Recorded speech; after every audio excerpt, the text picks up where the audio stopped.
선생님 그거 끈 다음에 꽂으시죠. 됐네.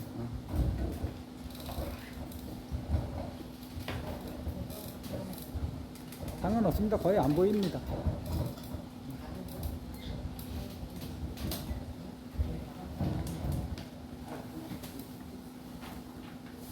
네.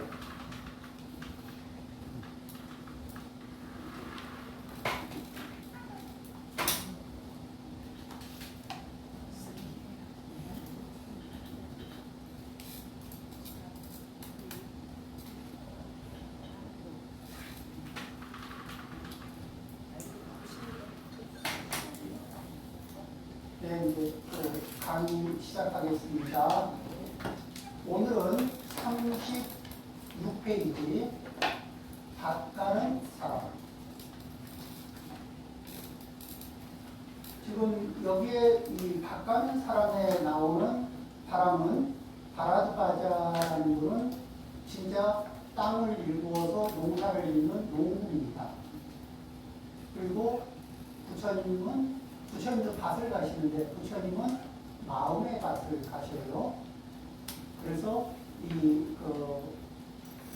그러니까 밭을 가는 사람, 그 위에서 마음의 밭을 가는 부처님과 그리고 이제 실제 이제 땅을 일구어서 곡식을 만드는 그 바라드바자 이 두 분의 대화가 이어진 겁니다. 자, 읽으면서 말씀드리겠습니다. 이와 같이 나는 들었다. 어느 때 거룩하신 스승님께서는 마가다국 남산에 있는 한 폭이 띠라고 하는 바람은총에 계셨다. 그때 밭을 갈고 있던 바라드바자는 그 씨를 뿌리려고 500개의 쟁기를 소에 내었다.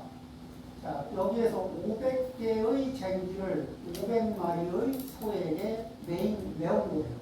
그러면 이분은 농사 단위가 클까 작을까? 인구는 많아요, 적어요? 인구가 적어도 500명 이상이지. 500마리 소에다가 500개의 쟁기를 냈거든. 그러면은 농사 짓는 땅도 넓고 그 규모가 대단위의 농사를 짓는 분이라는 거죠. 요즘식으로 말하면은 우리나라로 말하면 큰 대지주 이런 성격이 있는 분이죠. 때마침 그는 음식을 나누어주고 있었으므로, 자, 음식을 나누어줄 수 있죠. 500명이 먹는 사람들에게 그러니까 이분들을 많이 불러서 일을 시키고 그분들에게 음식을 나눠주고 있었어요. 스승은 한쪽에 섰다. 그러니까 이제 밭을 갈았던 사람들이 쭉 줄을 서가지고 음식을 받는 줄에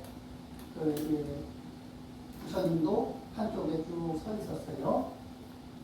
바라드바자는 음식을 받기 위해 서 있는 스승을 보고 말했다. 전부 다 거기는 밭을 가는 사람들만 있었잖아요. 근데 부처님은 그냥 바로 이렇게 들고 와서 탁발을 하느라고 서 있어요. 사문이요. 나는 밭을 갈고 씨를 뿌립니다. 밭을 갈고 씨를 뿌린 후에 먹습니다. 당신도 밭을 가십시오. 여기 다 밭을 갈고 밥을 먹지 않습니까? 그러면 당신도 여기서 밭을 갈고 밥을 먹는다. 그래야 여기 참여할 몫이 있는 거 아닙니까? 이런 이야기죠. 그리고 씨를 뿌리고 씨를 뿌리십시오. 갈고 뿌린 다음에 먹으십시오. 그러니까 밥값하고 드십시오. 이런 얘기죠. 근데 이제 농부의 입장에서 하는 얘기는 농부가 농부의 마음으로 하는 얘기로 이게 당연해요. 스승은 대답하셨다. 바람은요, 나도 밭을 갈고 씨를 뿌립니다. 갈고 뿌린 다음에 먹습니다. 근데 이 말씀을 하는데 사람은 바라보다가 부처님을 말씀하시는 부처님을 바라보니까 거짓을 말하는 것 거짓의 기운이 있을까 없을까요? 없어. 그런데 말씀이나 그 말씀을 통해서 나오는 에너지는 진실 그 자체인데, 그런데 갸웃하죠. 바라문이 말했다. 그러나 우리는 당신 오타마의 재미나 꿈이 작대기나 소를 본 일이 없습니다. 그런데 당신은 어째서 나도 밭을 갈고 씨를 뿌립니다. 갈고 뿌린 다음에 먹습니다. 라고 하시니까. 이게 당신의 인품으로 보면 거짓말을 할 것 같지는 않은데, 그런데 이 증거가 없지 않습니까? 그렇죠? 이때 밭을 갈던 바라드바자는 시로서 스승에게 여쭈었다. 당신은 농부라고 자처하지만 우리는 일찍이 밭 가는 것을 보지 못했네. 또는 이 문장을 이렇게 세웁니다. 우리는 밭 가는 것을 본 적이 없네. 그렇죠? 그 일찍이라는 말은 뭐뭐 한 적이 있다, 없다. 일찍이는 뭐뭐 한 적이. 이런 현대어로 치면은 그런 뜻입니다. 당신이 밭을 간다는 사실을 우리들이 알아듣도록 말씀해 주십시오. 그러니까 당신이 거짓말을 하시지는 않을 거고, 없는 얘기를 하시지는 않을 건데, 우리는 이해할 수 없으니까 이해할 수 있도록 말씀해 주십시오. 자, 이 정도가 되면은 바라드바자도 사람이 당장 이해가 안 되니까 그딴 말도 안 되는 소리를 하십니까? 이렇게 들어갔을까요? 아니면 그렇게 말씀을 하셨으니까 그 말씀이 말이 되는 말이 되는 이유를 좀 말씀해 주십시오. 이렇게 한 번 더 물어준 거죠. 우리는 이렇게 이 현실을 살아가면서 이런 여유가 좀 필요하지 않을까? 사람마다 경험치가 같을까 다를까요? 다르죠. 경험치가 달라요. 그러면은 내가 보고 들은 것으로는 생각이 요만큼, 이 각도에서 요만큼만 보여요. 그런데 다른 경험치를 가진 사람은 내가 못 보는 영역도 볼 수 있지 않을까? 자, 이 같은 것을 봐도요, 외과 의사가 보는 영역하고, 의사라도 내과 의사가 보는 영역하고, 그 증세를 봐도 한의사가 보는 영역하고, 의사라는 이름이 다 있는데도 보는 영역이 각자 달라요. 이게 그러니까 아는 만큼, 아는 것을 필터로 해서 보는 거예요. 자기의 경험치, 자기의 지식을 기반으로 해서 그 필터를 통해서 보이는 건 보고 안 보이는 건 못 보는 거예요. 그런데 전문가들도 그렇지만 우리들도 각자의 경험치가 다르면은 그 경험치, 내 경험치에 맞는 필터에, 내 경험치와 어울리는 필터에 들어오는 거는 보고 듣고, 안 들어오는 것은 놓쳐요. 그런데 우리는 무슨 생각을 하죠? 내가 다 보고 다 들었다. 우리는 무엇을 다 보고 다 들었나요? 내 필터 안에 들어온 것은 다 보고 다 들었어요. 근데 정작 내 필터는 모든 것을 담지 못합니다. 자, 그 필터를 다른 말로 얘기하면 카메라 렌즈라고 하죠. 우리가 카메라 렌즈를 가지고서 사진을 찍어보면은 눈으로 본 것만큼을 카메라 렌즈가 담을까 못 담을까? 그렇죠. 눈으로 이렇게 한번 쫙 둘러보고 나서 사진을 찍어보면 사진으로 찍은 부분이 이렇게 우리가 눈으로 한번 쑥 둘러본 그 전체 양에서 매우 일부분만 찍히고 있다는 걸 알 겁니다. 그렇듯이 이 전체의 부분에서 우리들이 보고 듣는 것, 그것을 이게 양적인 측면에서도 그렇지만 깊이의 측면에서도 어떤 이는 양파의 한 껍질, 어떤 이는 두 껍질 안까지, 어떤 이는 세 껍질 안까지, 어떤 이는 네 껍질 안까지 볼 수도 있겠죠. 그러니까 그 첫 번째 우리는 생각을 합니다. 사람마다 보는 넓이와 깊이는 각각 다를 수 있다. 그렇죠. 그러면은 이제 거기에서 마음을 열어두고 우리는 무슨 생각을 하냐면은 그 유심히 잘 이렇게 관찰을 해보면 저분은 A라는 파트에서는 나보다 깊게 보고 A라는 파트에서는 나보다 넓게 보는구나. 그러면은 그 부분을 얘기할 때는 내가 자문을 이 부분에 대해서 누구에게 자문을 구하면 좋은가? 저 부분에는 누구에게 자문을 구하면 좋은가? 그런 것을 이렇게 골고루 꽃에 관해서는 누구에게 자문을 구하면 좋고, 뭐에 대해서는 누구에게 자문을 구하면 좋고, 어느 부분에 대해서는 내가 자문을 해줄 수 있고, 이렇게 자기 자신이 할 수 있는 만큼과 도움을 받아야 하는 영역과 이런 것들을 좀 분리해서 정리해서 가지고 있으면 어떨까요?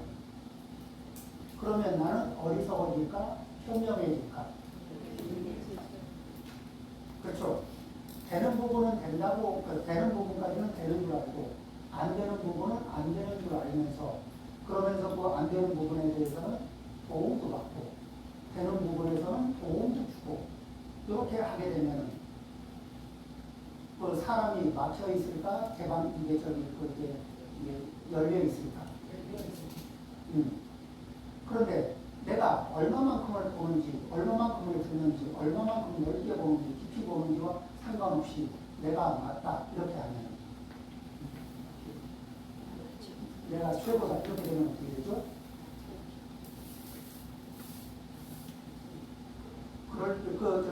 모든 사람들은 모든 면에서 그렇게 되기는 쉽지 않아요. 그래서 그런 부분에서 이 개방적인 자세를 가지면 자기를 지혜롭게 만들 수 있습니다. 나의 지혜로 나를 지혜롭게 만들고 다른 이의 지혜로 나를 지혜롭게 만듭니다. 그렇겠죠? 자, 여기 그 바람은 바람과자의 자세는 굉장히 개방적인 자세죠. 현실적인 증거로는 모두 쟁기나 호미, 작대기나 소를 본 일이 없어. 농사 도구를 가지고 있는 걸 본 적이 없어. 그런데 그 밭을 갈고 씨를 뿌리고 그리고 갈고 씨 뿌리고 나서 먹는다고 하는데, 그런데 그러면 그거에 대한 당신의 밭을 갈고 씨를 뿌리는 그런 이유를 내용을 저희에게 읽어주십시오. 굉장히 개방적인 자세입니다. 우리는 경문에서 부처님 말씀만 집중해서 읽어도 매우 훌륭하겠지만, 이렇게 부처님을 만났던 분들이 왜 수승한 결과를 얻게 됐는가, 그럴 때 평상시에 가지고 있던 자세가 어땠는가, 이런 부분들에 대해서도 이렇게 주목을 해볼 필요가 있습니다. 그렇겠죠? 스승은 대답하셨다. 나에게 믿음은 씨앗이요, 고행은 비이며, 지혜는 쟁기와 호미, 부끄러움은 호미자, 의지는 쟁기를 내는 줄, 생각은 호미날과 작대기입니다. 여기서 작대기는 어디에 쓰는 거냐면은 밭을 갈고 이렇게 밭을 갈아서 고랑을 내잖아요. 그러면은 씨앗을 뿌릴 때 작대기로 이렇게 구멍을 숭숭숭숭 누르고 거기다 씨앗을 톡톡톡톡 집어넣을 수 있죠.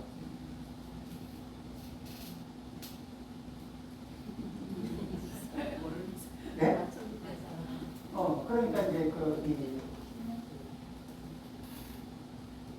농사 지을 때 옛날에 그렇게 했던 데도 있어요.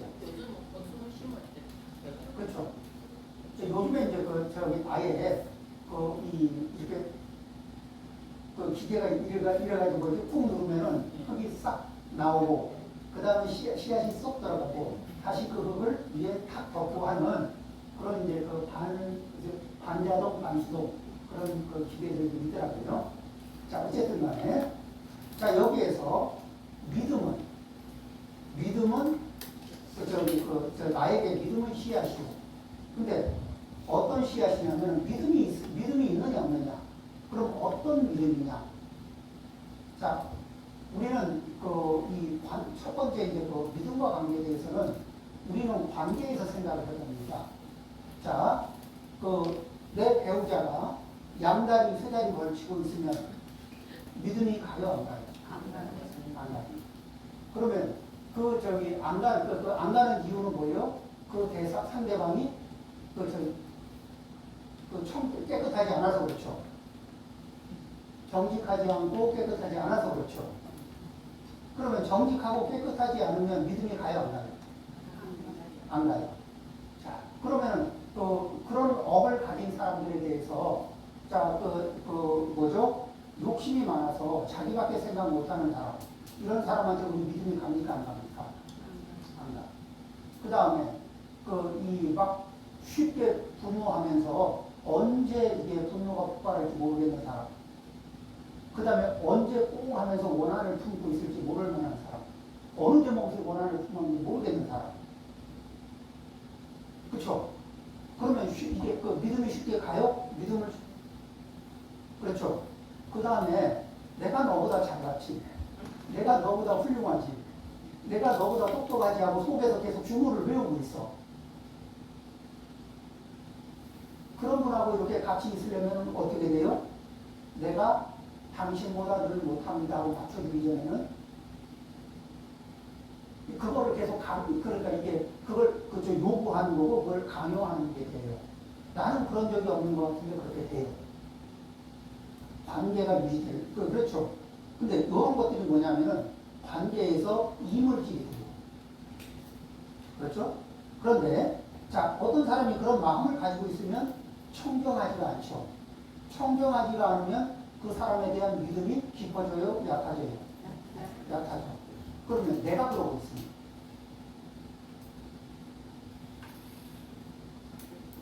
내가 그러고 있으면 내가 나를 믿을만 할까? 못 믿을만 할까?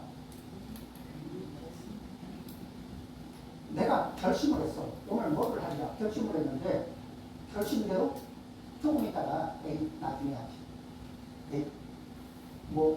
이렇게 왜 결심을 했는데 결심을 이어나가지 못하고 이 중간에 가벼운 유혹이나 가벼운 장애만 오면은 그냥 결심이 푹 풀리고 이래. 마치 친구하고 아니면 누구하고 중요한 약속을 해놓고 술꾼이 누구하고 약속을 해놓고 술꾼 친구가 부르면은 그리로 홀랑 달려가서 이제 꼭 해야 될 중요한 일들은 다 까먹고 술 마시는데 이게 딱 빠져있는 것처럼 그런 식으로. 자, 이렇게 자기 자신을 바라볼 때 자기가 자기를 믿을 수 없는 상태는 어떨까? 그러면 믿음이 나의 씨앗이 된다는 것은 어떤 상태가 되어야 될까요? 내가 이렇게 하리라, 내가 이렇게 해나갈 것이라는 의지를 세웠을 때 그 의지를 틀림없이 관철할 수 있을 것이라는 믿음. 내 신업에 대한 믿음, 내 부업에 대한 믿음, 내 의업에 대한 믿음. 이것이 부처님은 갖추어지신 거죠. 우리는 어느 방향으로 공부를 해야 된다?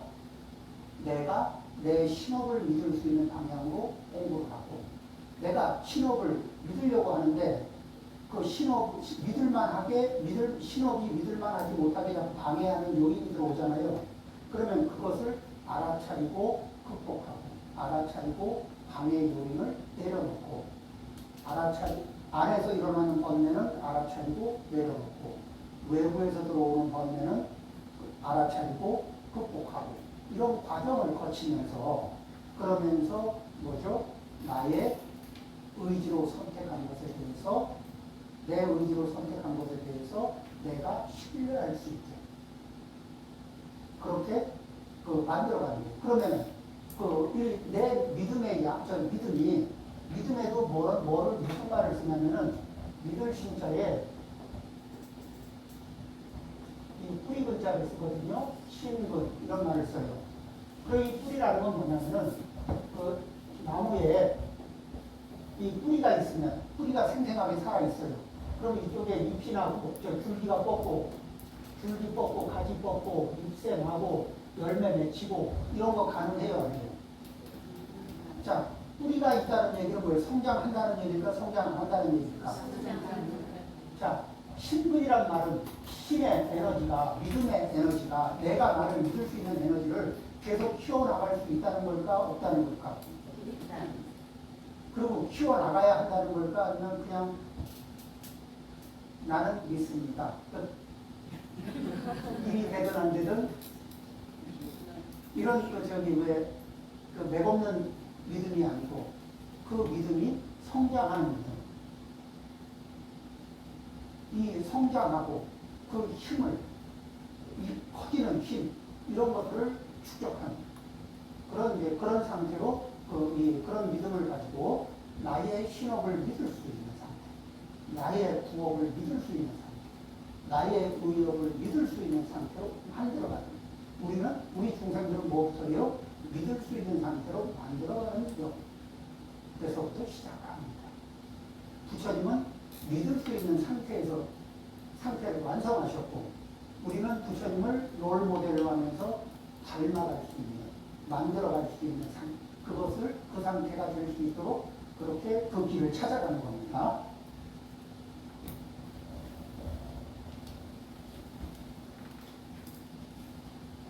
고행은 비임이야. 고행이라 그러니까 내 몸과 마음과 그 신부의 상업을 괴롭히는 걸 고행이다. 이렇게 생각을 하면은 부처님이 말씀하시는 고행하고는 안 맞아요. 그거는 쓸데없는 고생을 권유하지 않습니다. 그러면 부처님이 고행을 또 권장하셨는데 어떤 종류의 고행을 권장하셨느냐? 예를 들면은 이 알코올 중독이 있는 사람이 알코올 중독 현상에서 금단 현상에서 벗어나려면 고통을 겪어야 될까? 고통을 견뎌야 될까? 견디지 않아도 될까? 견뎌야 되죠. 고통을 견뎌야 돼요. 그 고통을 견디는, 그러니까 안 좋은 습관 상태를, 안 좋은 습관이 가지고 있는 금단 현상, 이런 금단 현상을 견디는 것 자체가 고행인 거예요. 그렇게 해서 금단 현상이 보통 얼마 정도 효력을 발휘하죠? 한 28일에서 30일 정도 효력을 발휘해요. 그러니까 28일에서 30일 정도를 사람을 쥐잡듯이 괴롭혀요. 그렇게 쥐잡듯이 괴롭히는 28일에서 30일 정도의 고통을 그걸 견뎌내고 나면 금단 현상이라는 족쇄로부터 이제 벗어날 수 있는 위치에 가 있어요. 다시 손을 대면 훅 말려 들어가지만 손만 안 대면 이제는 더 이상 그 금단 현상이 육체적, 정신적인 고통을 가하는 현상은 없어요. 이게 모든 중독 현상에서 28일에서 30일 정도를 견디면 이 중독 현상으로부터, 일단 중독 현상의 금단 현상으로부터 벗어날 수 있다. 이런 얘기를 하는 거예요. 자, 그러면 우리도 우리는 이렇게 그런 중독은 아니지만 여러 가지 현대 사회에도 내가 그 앞에만 가면은 의지가 무력화되는 그런 유혹들이 있지 않아요? 그렇죠. 나만의 취향이라고 얘기하면서 사실은 반중독 현상을 일으키는 어떤 특징들이 있다. 그래서 그 앞에서는 내 의지가 무력화되는 자리가 있어요. 그런 자리들로부터 벗어나기 위해서도 뭐죠? 금단 현상을 넘어가요. 그 다음에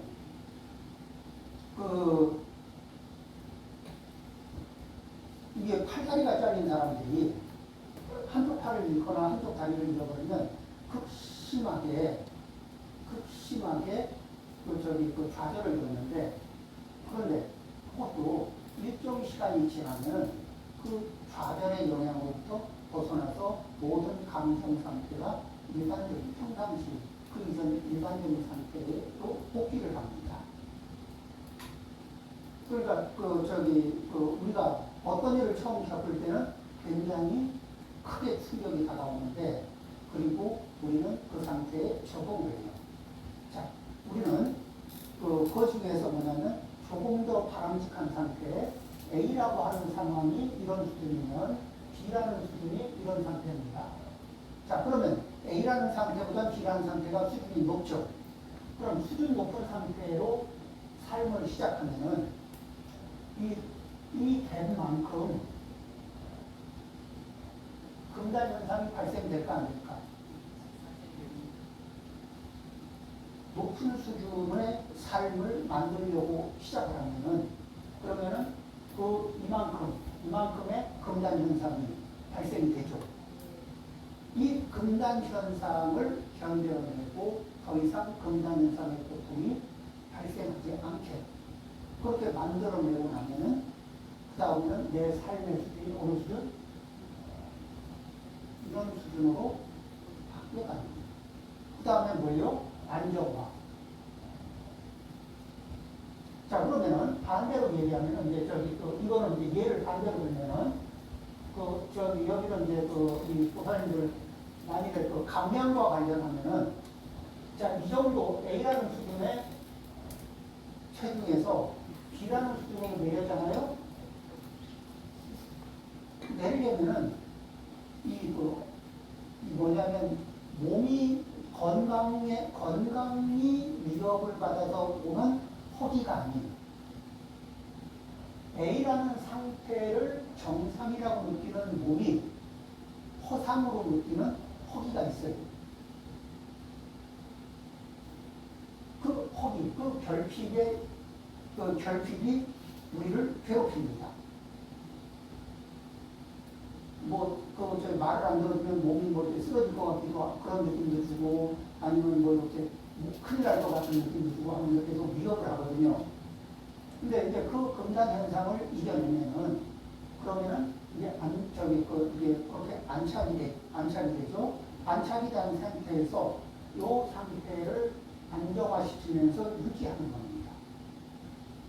1차 단계에서 이렇게 안정화시키고 그 다음에 유지하고 그리고 그것이 여기가 다시 처음에는 A라는 지점이 복귀점이었다면 B라는 지점이 다시 새로운 복귀점으로 그래서 조금 더 먹거나 조금 덜 먹어도 이렇게 다시 조절하면 쉽게 이 자리로 돌아갈 수 있게 복귀점을 바꾸는 거예요. 그 상태에서 다시 복귀점을 또 바꿔주는 거죠. 그러면 이 상태에서 다시 사실은 뭐예요? 체중은 건강한 자리로 돌아가는 과정인데 그 과정에서 몸이 느끼는 것은 고통이죠. 건강으로 가는 과정인데 몸이 느끼는 감각은 고통이에요. 그래서 이런 식의 고행은 부처님이 그런 권장하세요. 생으로 그냥 막 떼학볕 밑에서 몸을 괴롭히고 이렇게 송곳 위에서 누워서 하고 이런 쓸데없이 몸을 괴롭히는 거, 마음을 괴롭히는 이런 거는 권장하지 않습니다. 그렇죠?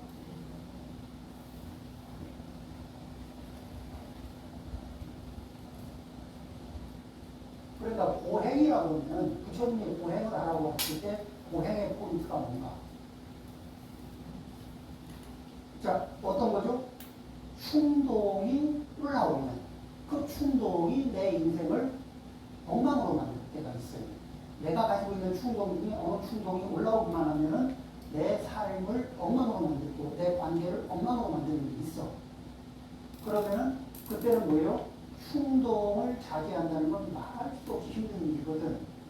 그런데 충동을 자제 못하면 엉망이 되는 거예요.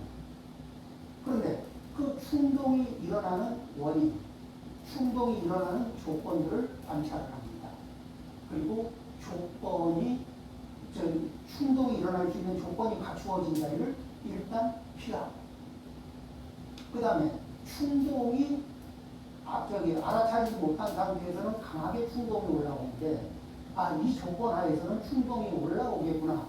그리고 대비를 한 상태에서 그 충동을 만나면 그 충동이 상대적으로 이 조절이 가능한 상태로 나타날 수 있거든요. 그런 식으로 하면서 그 충동을 이겨내는, 꼭 길을 찾아내는, 이것도 고행이에요. 그러면서 무엇을 또 어떤 걸 사입을 해요? 이 충동이 폭발했을 때 일어났던 수없이 많은 파괴적인 결과들, 이것들을 계속 관찰을 하고 기억을 해냅니다. 그렇게 되면은 이 인과를 계속 생각을 하면은 이 충동이 일으키는 폭발력이 점점 힘을 잃게 되죠. 자, 그런 식의 것들도 오행이라고 할 수가 있어요. 자, 이런 것들은 우리에게, 이런 능력들은 우리에게 필요할까 안 할까? 이런 과정들 필요하죠. 고행은 비이면, 그러니까 씨앗을 뿌리고 거기에다가 이 고행, 노력, 이런 노력이 있어요. 또 고행은 다른 말로 또 노력이죠. 이런 노력이 첨가되지 않으면, 이런 노력이라는 길을 부어주지 않으면, 그런 도움을 주지 않으면 씨앗이 발화하고 성장하는데 굉장히 장애가 있죠.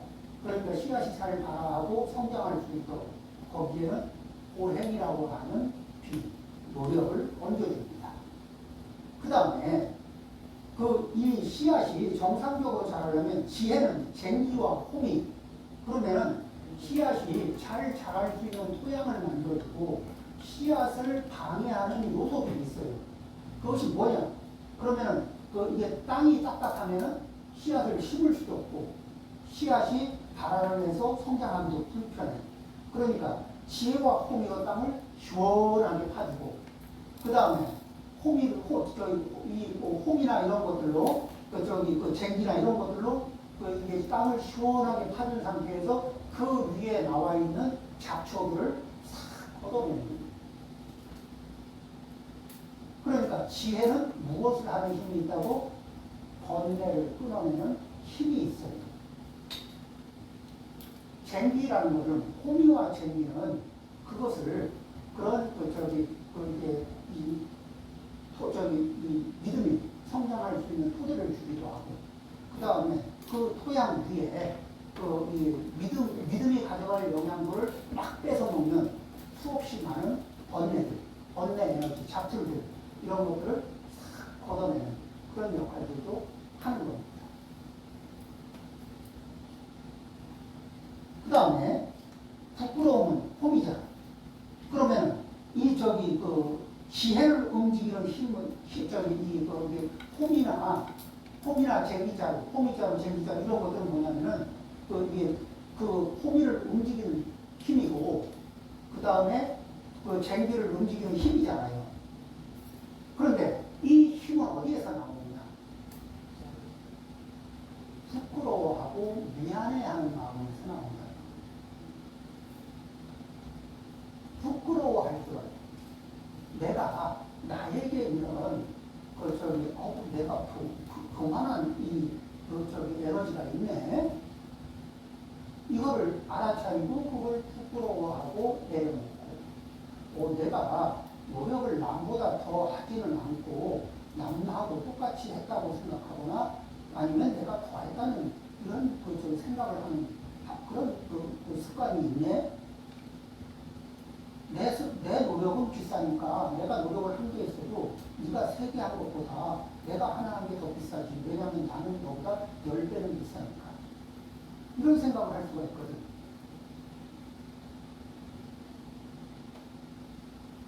그런데 그런 것을 어떻게 바라보느냐? 이제 이 A라는 현상이 있고 B라고 이게 대상이 있고, 그 다음에 내가 있어요, 이 대상과 나는 이렇게 내가 대상을 바라보면서 대상과 계속 상호 교환을 하죠. 그런데 나와 대상 사이에 계속 안이비설 신의가 색성향 기초법과 계속 교류를 하고 있는데 또 영향을 주고받고 있죠. 그런 상태에서 그것을 관찰하는 거울처럼 관찰하는 나. 그 거울, 마음 거울이 여기서 거울같이 작동하는 마음. 이것이 이 대상을 관찰하고 거기에 반응하고 있는 나의 모습을 관찰합니다. 그것을 계속 이제 관찰을 합니다. 그러면은 이것을 그 효과를 이거는 실시간으로 할 수 있으면 이제 그게 굉장히 높은 이제 알아차림이 되는데 실시간으로 하지 못해도 우리는 이런 것들이 있어요. 3년 전, 5년 전에 있었던 일을 놓고 생각할 때 대체 이런 거 있어요, 없어요? 그때 그러지 말았어요. 이렇게 했어야 되는데 아직 좀 부끄럽다. 이런 거 있죠. 그때는 뭐예요? 과거의 대상과 내가 반응한 것을 이렇게 비추어 보면서 거기에서 이제 그러니까 애정이 빠진 상태에서 객관적인 관찰력이 붙은 거예요.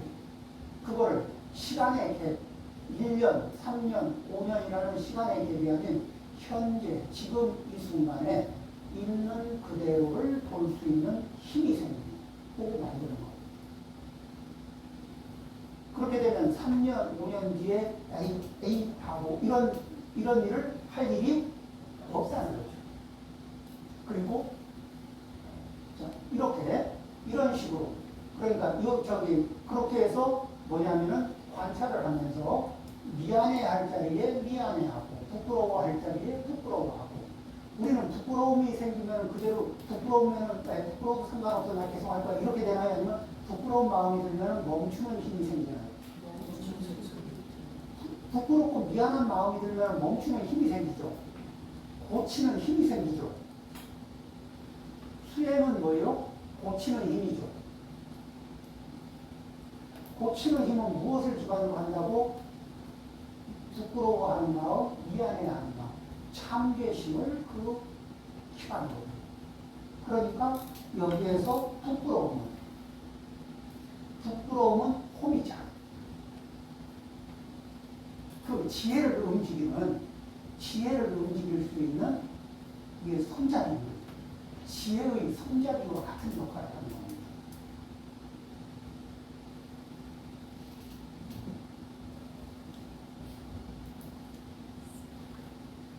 의지는 쟁기를 매는 줄. 그러니까 이 쟁기를 소하고 쟁기 사이에 줄을 맸어요. 이 줄이 단단하면 밭을 지혜의 쟁기로 밭을 시원하게 갈 거고 줄이 이게 위태위태하면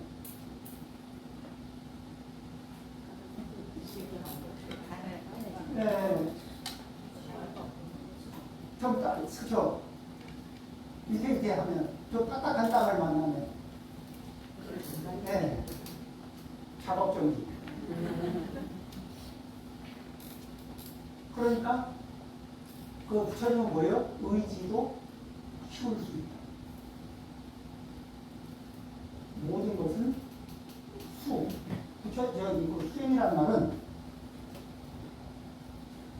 수행이란 말은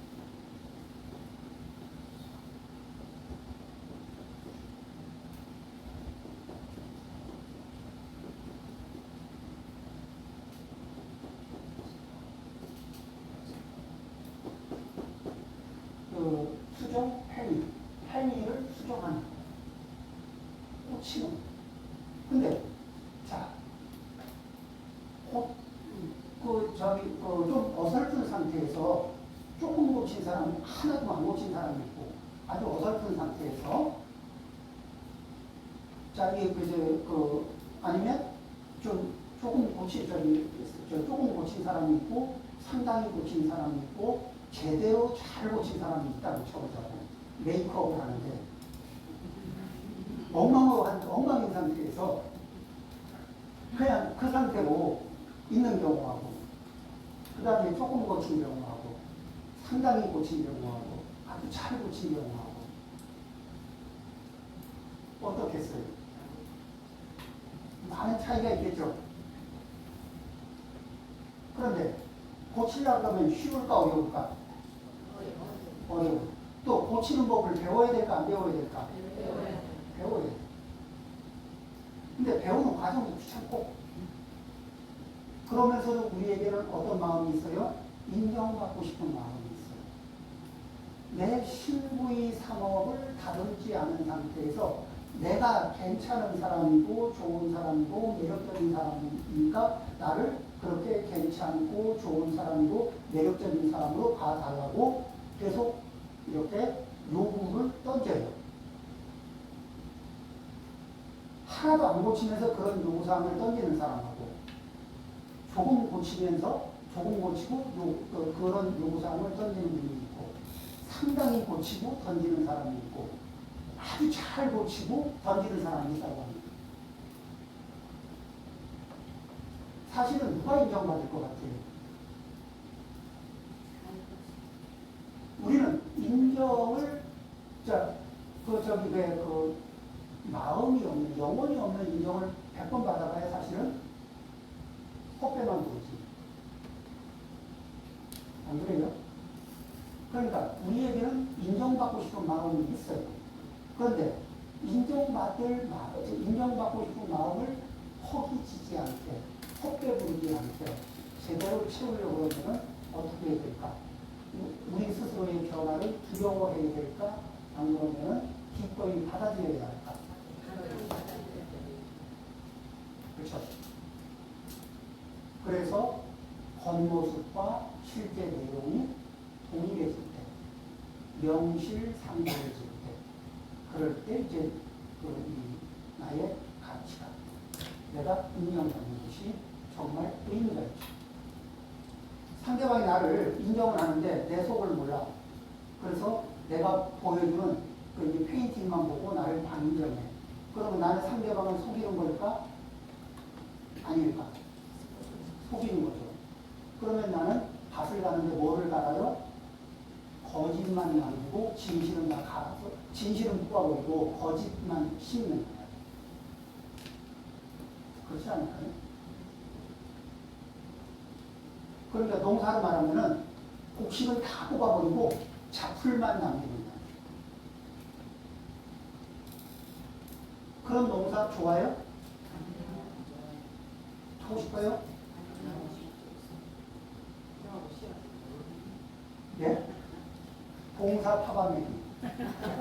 봉사가 파밭에 들어가서 김을 내라 그러면은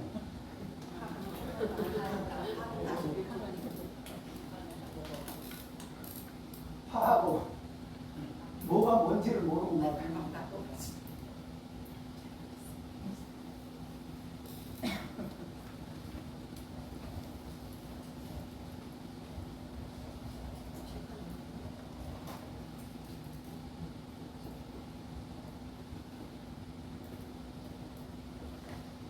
자, 그러니까 부처님이 여기 간단한, 그 다음에 생각은 호미날과 작대리.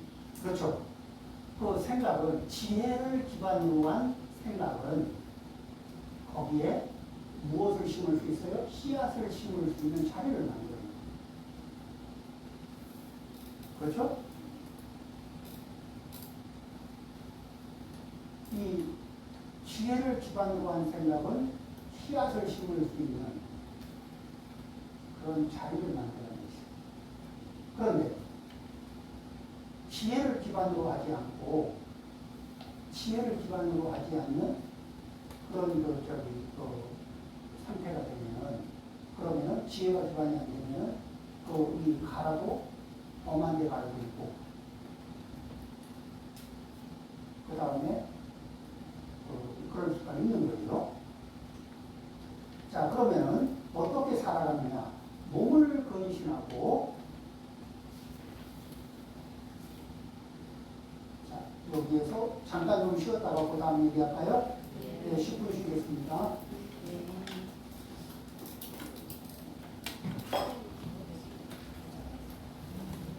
에어컨 안 춥습니까? 여기도 바람이 하나도 안 들어가.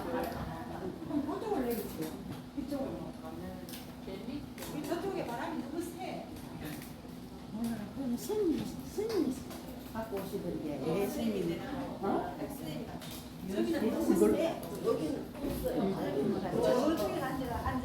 정지를 어떻게 하지? 저쪽이 바람이 더 시원합니다. 추운 사람은 이쪽으로 오세요. 추운 사람은. 더운 사람 지금은 올려놨으니까. 바람이 너무 차갑더라고 그쪽은. 지금 26분. 더운 사람은 저쪽 가세요. 예, 알겠습니다.